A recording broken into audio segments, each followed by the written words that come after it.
Hopefully this is good enough.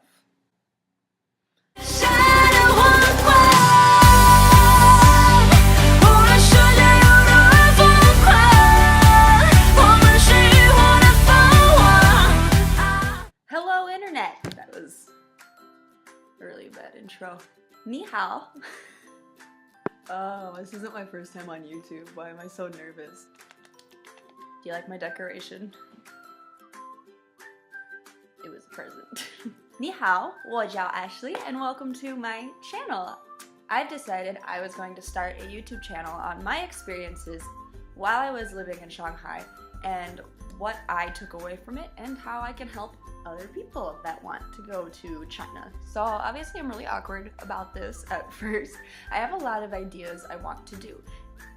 So hopefully if this first video goes well, people will be interested in me. Look at my earrings. First things first, I wanted to make this video just kind of explaining what I think is important to know before you go to China. There was a lot of things that the organization I went through really helped me with and really helped prepare me for, and there was a lot of things I learned when I got there that I wish I had known before I went. So I figured, why not share my views and my experiences with the internet. Before you go to China, specifically Shanghai, I can't tell you a lot about other places in China because the only other place I visited was a small town called Hangzhou, which is on the water. And that is a whole different video. But today, I will tell you what you can expect from Shanghai. So, let's get it started. Should I know Chinese before I go to China? I would highly recommend having at least a small level of knowledge about Chinese. Before I went, everyone was telling me, oh no, you don't really need to know anything, like, everyone will speak English, it will be fine, and like, that is not even remotely close to being true. Now, if you're in most of the touristy parts of Shanghai, you're gonna have a lot, you know, easier of a time than I did. But I was working while I was in Shanghai, so I was in kind of the medical sector where there was a lot of business people and a lot of doctors. So therefore, didn't have a real easy time communicating with anyone, and that was my own fault. So if you go to the bigger touristy parts of Shanghai, it shouldn't be too big of a problem, but I would recommend knowing a few things. So how I learned Chinese was I actually just picked up this book from like my local Barnes & Noble. So if you just have like a bookstore you like to go to, and it's just called Easy Mandarin Chinese, and this comes with a CD disc to help you pronounce things correctly, because the tough thing about Chinese is the tones.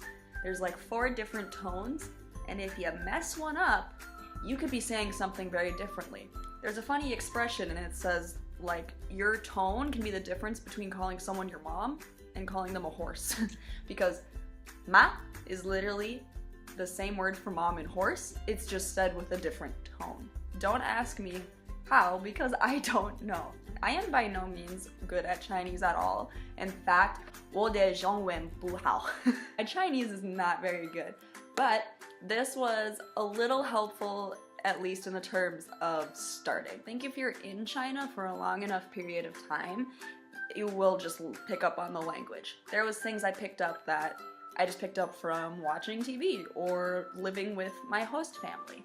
So this was a very, very helpful book for me. Obviously, I recommend if you can do it with an actual person, learn Chinese that way, because you can only learn so much, at least I can, from a book correctly. So take that with a grain of salt or a grain of rice. We're talking, this is a bad joke. Credit cards in Shanghai. Okay, so the way you want to pay for things is very, very different. China doesn't take foreign credit cards almost anywhere. The only 2 places I was able to use my international credit card, my credit card that was supposed to work anywhere in the world, was in Walmart and a coffee shop called, what's the coffee shop called? Otherwise, it didn't even work at like McDonald's. So I was pretty stuck there using strictly RMB. RMB is just the Chinese money. I don't remember what it stands for. but this is kind of what it looks like. This guy right here. The conversion to this for the US dollar is actually pretty good. If you take the price of something, let's say something's about 30 RMB, and you divide that by 7, you roughly get what it translates into for US dollars. I can't say what it translates into for other currencies, but for the US dollar, you do pretty well over in China. Go. If you're gonna get a taxi, hailing a taxi is actually pretty easy in Shanghai. All you have to do is stand on the side of the road and kind of like, you know, stick your hand out there, and if they don't have someone in the taxi, they will stop for you. But you need to be able to show them or tell them where you're going. What I did was I had a piece of paper with my address on it in Chinese from my host mom. Now, if you're staying at a hotel, it'd be a really good idea to get the hotel's card so that you have the address, the name of the hotel, whatever, and that way you can just hand it to the taxi driver and they will know where to go. There's been so many times I get into the taxi and, you know, they just start speaking rapid fire Chinese at me and I have no idea what they're saying, and I just have to tell them 我不知道, 我不知道, which is basically, I don't understand. Like, 没有人, I'm American, I don't know what's happening. So I just hand them the slip of paper or the card to where I need to go, and that usually works out pretty dang well. Now, speaking of transportation, the Chinese metro system is extremely easy, extremely cheap, and foreigner friendly.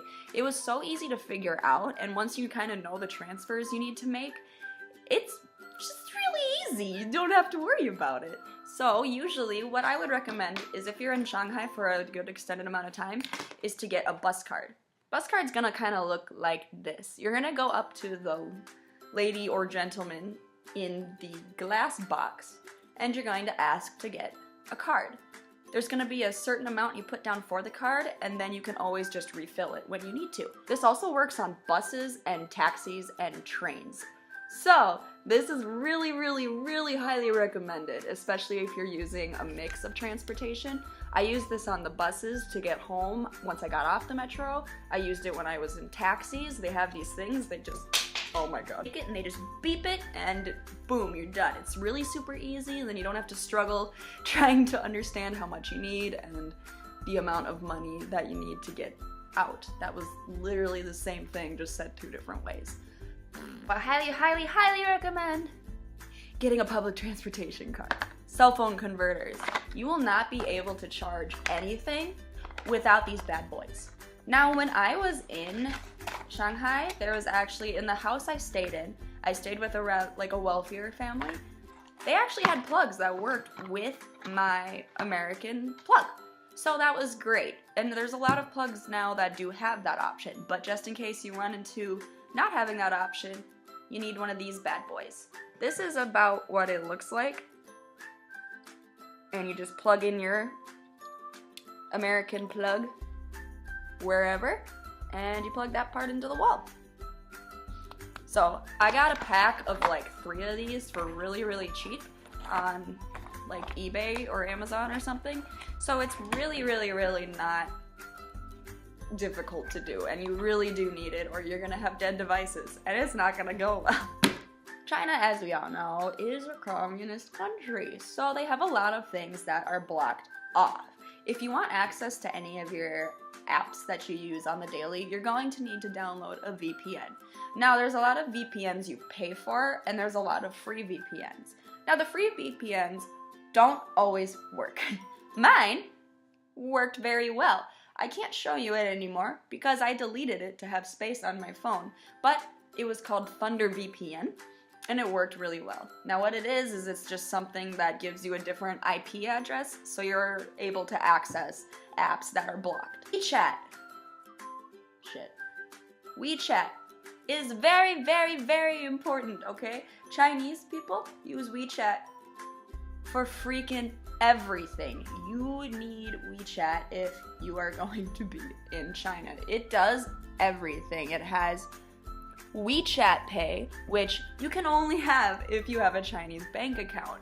unfortunately. So if you make a Chinese bank account because you plan on staying there for an extended amount of time, use that wallet because everyone uses WeChat Pay for everything. It's very rare that you see a Chinese person take out RMB to pay for anything because all they do is just beep, scan their phone. So if you have access to that, use it, go for it. Not only that, but there's WeChat barcodes on a lot of things, and if you scan them, you can get more information about something, or you just get access to Wi-Fi, for example, by scanning the WeChat barcode. Another thing I recommend is called Youdao Translator, okay? So it's Youdao Translator. This app is really, really nice because it can translate things from Chinese to English or English to Chinese or really any language you want. You just set it up here, so my language is English, barely, but clearly, and then I'm switching it to Chinese. You can either type something and it will translate, or you can speak into it. Hello. 你好. 你好. So you can do that, or there's even an option for you to take a picture of text and it will try to translate it. Alright, you guys, well I think that's it for now. There's definitely more things I want to talk about in regards to China, but you'll just have to let me know if you're interested.